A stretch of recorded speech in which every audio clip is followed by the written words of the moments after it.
Surat civil medical કોલેજના ground ખાતે અંગદાનથી જોડાયેલી જાગૃતિ અને સમજને પ્રોત્સાહન આપવા માટે એક વિશેષ કાર્યક્રમનું આયોજન કરવામાં આવ્યું હતું।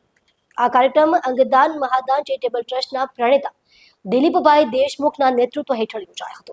સુરતની નવી સિવિલ હોસ્પિટલના ઇકબાલભાઈ કડીવાલાના સહયોગથી આયોજિત થયેલો આ અંગદાન મહાદાન કાર્યક્રમ મોટી સફળતા મેળવી કાર્યક્રમમાં 500થી વધુ મેડિકલ વિદ્યાર્થીઓએ ભાગ લીધો, જે અંગદાન વિષય પ્રત્યે યુવા પેઢીમાં વધતી રુચિને દર્શાવે છે। કાર્યક્રમનો એક રોચક ભાગ તો વિદ્યાર્થીઓ દ્વારા બનાવવામાં આવેલી સુંદર કલાકૃતિઓ હતી। કુલ 70 જેટલા વિદ્યાર્થીઓએ અંગદાન જાગૃતિ વિષય પર આધારિત પોતાના હસ્તનિર્મિત પેઇન્ટિંગ પ્રદર્શિત કર્યા, જેમની મારફતે તેમણે અંગદાનના મહત્વને સૌંદર્યપૂર્ણ અને સરળ રીતે સમજાવ્યું। નર્સિંગના વિદ્યાર્થીઓને આ કાર્યક્રમ દરમિયાન ખાસ સૂચનાઓ પણ આપવામાં આવી। ભવિષ્યમાં તેઓ જ્યારે રોગીઓની સારવાર કરશે ત્યારે રોગીઓ અને તેમના સંબંધીઓને અંગદાન માટે કેવી રીતે પ્રેરિત અને માર્ગદર્શન કરી શકાય તેની માહિતી તેમને આપવામાં આવી।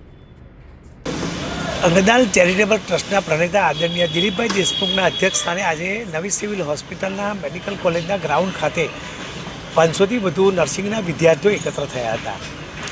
70થી વધુ વિદ્યાર્થીઓ પોતે અંગદાન મહાદાન અંગેના પેન્ટ કરીને પોસ્ટર લઈને આવ્યા હતા। એ અંગદાન મહાદાન જનજાગૃતિ અભિયાનને આગળ વધારવા માટે આ વિદ્યાર્થીઓએ સ્વયં પોતે પેઇન્ટિંગ કરેલું હતું।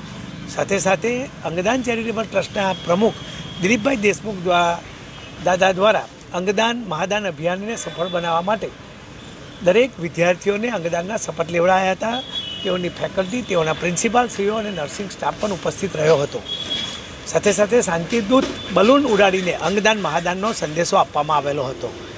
અંગદાન મહાદાન અભિયાન થકી છેલ્લા 4 વર્ષથી દિલીપભાઈ દેશમુખ દાદા દ્વારા ગુજરાતમાં એક જન આંદોલન બનાવી દીધું છે। સમગ્ર દેશ અને ગુજરાતમાં અનેક હોસ્પિટલોમાં અંગદાન થઈ રહ્યા છે।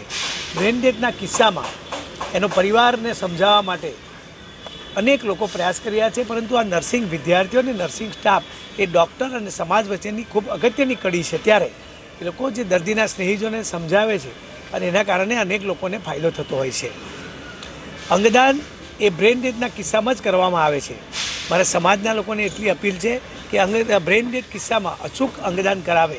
આપણે ભગવાનને પ્રાર્થના કરીએ કે કોઈના પરિવારમાં કોઈનું બ્રેન ડેથ ના થાય, પરંતુ કુદરતી રીતે જો થાય તો તેનો પરિવાર અચૂક અંગદાન કરાવે, જેના કારણે જે લોકો મોતના મુખમાં અંગો વગર પ્રતીક્ષા કરી રહ્યા છે, કોઈને કિડની, કોઈને લીવર તો કોઈને હાર્ટ, એવા લોકોને અંગો મળવાને કારણે એના જીવનમાં